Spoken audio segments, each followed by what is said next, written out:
안녕하세요. 저는 청평도서관의 도담도담 동아리 오영미입니다.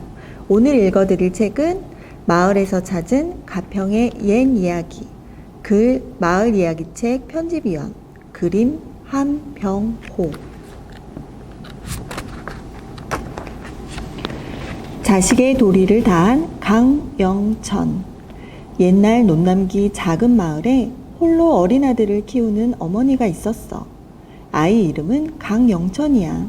영천의 어머니는 넉넉지 않은 살림에도 아이를 열심히 가르쳤어. 하지만 안타깝게도 어머니에게는 말 못할 지병이 있었지. 영천이 7살 되던 해 어머니는 병이 깊어져 결국 몸져 눕게 되었어. 영천은 어린 몸으로 어머니를 정성껏 돌봤어. 어머니를 기쁘게 해드리기 위해 서당 공부를 게을리하지 않았지. 어느 날 서당에서 어른들이 주고받는 이야기를 듣게 되었어. 사람의 피가 약이 되기도 한다던데? 이 사람 효과가 있으면 뭐하나? 사람 피를 어디서 구하겠어? 어머니가 몹시 걱정스러워진 영천은 서둘러 집으로 돌아왔어. 어머니, 다녀왔습니다. 영천이 서둘러 방으로 들어가 보니 어머니는 정신을 잃고 쓰러져 계셨어. 서당에서 어른들이 하던 이야기가 생각났어. 하지만 사람의 피를 구한다는 것은 상상도 못할 일이었지. 피를 구해드리지 못하면 어머니는 돌아가실지도 몰라. 걱정으로 눈물이 앞을 가렸어. 영천은 자신의 피를 어머니께 드려야겠다고 생각했어. 7살 어린 나이에 무섭고 두려웠지만 어머니를 보니 마음이 급해졌어. 문지방 위에 왼쪽 3번째 손가락을 올려놓고 덜덜 떨리는 오른손으로 문고리를 힘껏 잡아당겼지. 손가락이 으스러져 붉은 피가 줄줄 흘렀어. 어머니, 빨리 일어나세요. 아픔을 참아가며 어머니의 입속에 한없이 피를 흘려드렸어. 많은 피를 흘린 탓에 어린 영천은 그 자리에 쓰러지고 말았지. 하늘이 도왔을까? 어머니는 드디어 눈을 떴어. 일어나 보니 어린 영천이 손에 피를 흘리며 쓰러져 있었어. 아니 얘야, 영천아, 눈 좀 떠보렴. 어머니도 아들을 정성껏 간호했어. 쓰러졌던 영천이도 곧 깨어났지.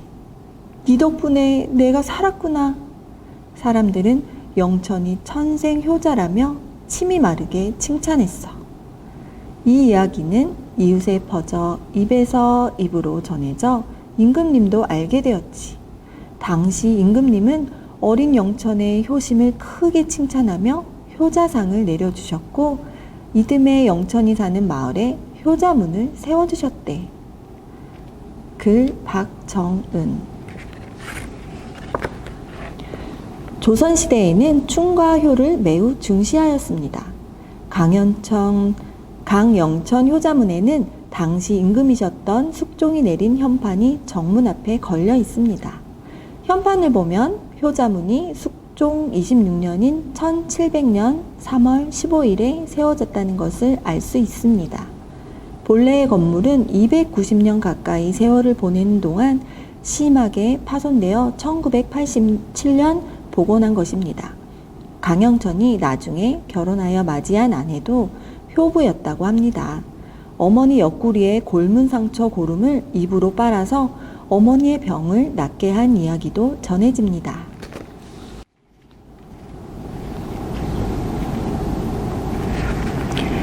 쇠똥 주고 벌 받은 장부자. 달전이에는 안반탄이라는 여울이 있었어. 고기 잡는 어부의 노랫소리는 끊이지 않았고 사계절 경치는 그림처럼 아름다운 곳이었지. 강을 오르면 용소가 있고 그곳엔 10명이 앉을 수 있는 널찍한 바위가 있는데 바위 모양이 안반을 닮아 그곳을 안반지라고 부르게 되었어. 그곳 골짜기가 장작골이고 이 이야기가 시작된 곳이지. 장작골에 장부자라는 사람이 살고 있었는데 집이 수십 칸이고 창고에는 곡식과 금은보화가 가득했어. 사람들에게 자랑하려고 금, 은, 구리로 온갖 장식품과 생활도구를 만들었지. 떡을 칠 때 쓰는 나무판을 안반이라고 하는데 그것을 구리로 만들 정도야. 부자였지만 아주 못돼 먹었어. 어느 날 마을 사람이 찾아와 사정했어. 어린애들이 굶고 있어. 제발 밥 한 그릇만 주시오. 너 같은 놈 주려고 재산을 모은 줄 아느냐? 싹 꺼져라. 장부자는 눈을 부라리고 고래고래 소리 지르며 소가 먹다 남은 여물 한 바가지를 그의 그릇에 쏟고 내쫓았어. 장부자는 일꾼에게 품값 대신 돌 섞인 쌀이나 먹다 남은 밥을 주기도 했지.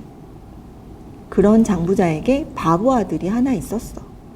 아들이 장성하자 손자를 볼 욕심에 결혼을 시켰어. 며느리는 건넌 마을 가난한 농부의 딸이야. 장부자가 부자지만 인색하고 품성은 악질인데다 아들은 바보라서 누구도 사돈을 맺으려 하지 않았거든.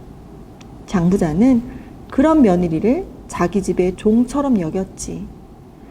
다행히 천성이 착한 며느리는 시아버지 몰래 어려운 사람을 돕곤 했어. 수리수리 마수리 수수리 사바. 하루는 며느리가 집 앞 강가에서 빨래를 하는데 스님이 장부자 집 문 앞에서 목탁을 두드리며 불경을 외는 거야. 종들이 외양간에서 쇠도 엄치는 것을 보던 장부자가 큰 소리로 말했지. 중에게까지 줄 양식은 없으니 돌아가시오. 하지만 스님은 눈을 감은 채 연불만 했어. 화가 치밀어 오른 장부자는 쇠똥을 치던 종의 쇠스랑을 뺏었지. 그리고 마른 쇠똥 한 덩이를 찍어들곤 스님의 시조바랑에 넣었어. 얘따, 이거나 한 덩어리 가져가거라. 나무아비 탑을 관샘보살. 스님은 장부자의 행패에도 고개 숙여 합장하고 돌아섰어. 기가 막힐 일이지만 며느리는 시아버지의 행동을 막을 수 없었지.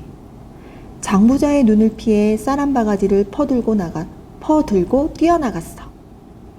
스님, 저희 시아버님의 잘못을 용서해 주세요. 간곡히 빌며 스님의 바랑에서 마른 쇠똥을 건네고 쌀을 정성껏 넣어드렸지. 스님은 긴 한숨을 내쉬더니 며느리를 찬찬히 바라보며 말했어. 어찌 이런 일이. 보살님의 마음씨가 갸륵하여 알려드리니 내 말을 명심하시오. 내일 정오전에 뒷산으로 올라가시오. 나무 관샘보살. 다음 날 며느리는 여느 때처럼 집안일을 하다가 하늘을 보았지. 하늘은 구름 한 점 없이 맑은데 산새들은 무엇이 바쁜지 분주했어. 그때 서늘한 바람을 타고 어제 만난 스님의 목소리가 들려왔어. 서두르시오. 내가 한 말을 명심하시오. 깜짝 놀란 며느리는 스님이 시킨 대로 산을 오르기 시작했지. 산 중턱에 다다랐을 때 시커먼 구름이 온 하늘을 덮었어. 우르르 쾅! 천지를 진동하는 소리와 함께 큰 비가 내렸고 산사태의 장부자 집은 흔적도 없이 쓸려가 버렸지. 며느리는 그 광경을 바라보며 슬피 울었어. 그때 개울이 깊이 파여 소가 만들어졌는데 그 속에 장부자가 자랑하던 구리 안반이 묻혔다고 해. 그 후 사람들은 그곳을 안반지라고 불렀어. 글 황미란. 강을 오가는 안반나루에는 여러 명이 앉을 수 있는 바위가 하나 있었는데 배를 대는 이 바위가 떡을 칠 때 쓰는 안반같이 생겼다 해서 주변 마을을 안반지라고 했다고 합니다. 안반지는 1920년대까지만 해도 안반탄이라고 하는 커다란 하천이 흘렀습니다. 청평댐이 생기기 전 안반지에서는 1년에 한 번 암소를 잡아 제를 지냈습니다. 청평댐이 건설되면서 북한강 주변이 물에 잠겨 지금은 전설로만 전해집니다. 반죽을 하거나 떡을 칠 때 쓰는 두껍고 넓은 나무판을 안반이라고 합니다. 달전리 안반나루의 바위 모양이 상상되나요?